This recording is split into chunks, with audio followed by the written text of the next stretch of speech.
So you remember that time when Jesus encountered someone with an evil spirit, an unclean spirit, something like that? Something going on, demonic possession or oppression of some kind by the enemy.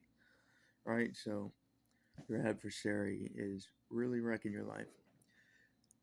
What I've come to find in that is that generally it's something ancestral, um, maybe a pact with demons in your ancestry, something like that.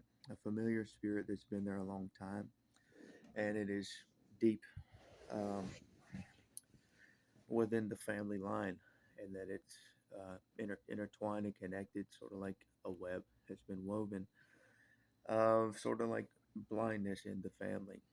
And so you're not just dealing with you, you're dealing with everyone that's around you all the time. All of the people that you're connected to, it doesn't matter what your religion is, what your ethnic background is, what national origin, skin color, race, color, creed, all that, disregard. What he said was, "This kind goeth not but by prayer and fasting." Now, I'm making just a lot of this experiential knowledge that I have of that, and it may not be true. Um, so, fasting is to deny and afflict oneself in the fear of the Lord, um, and seek a solution. And you had prophets who did this.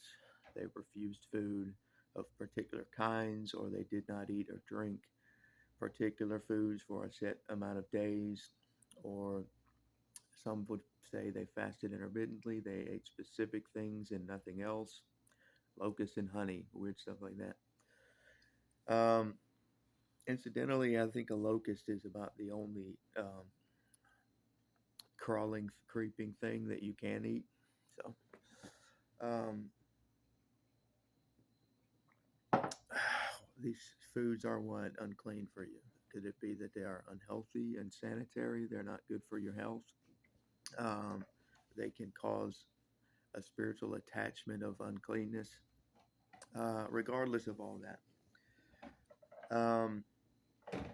by way of conversion, families have come to the faith, and they may have come in through falsehood, may have been false conversions. So what you do is just kind of like you subject the flesh to the work of the spirit, and you deny yourself food and drink. Um, could be completely, and you just live on water or nothing at all for days on end. Moses did it.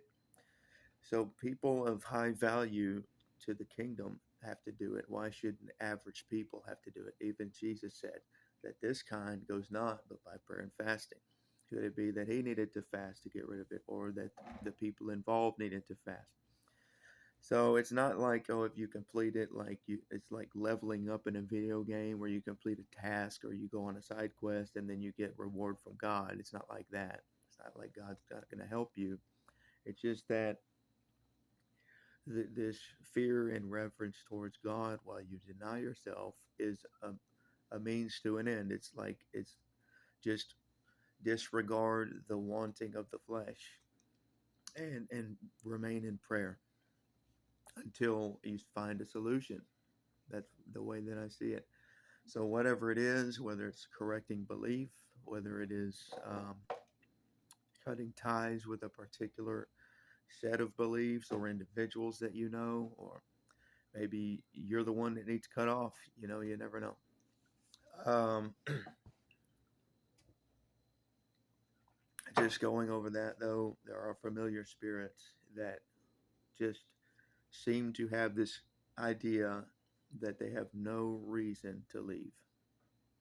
Um, and whatever it is that's given them a license to feel that way may take prayer and fasting of an extreme nature to get rid of.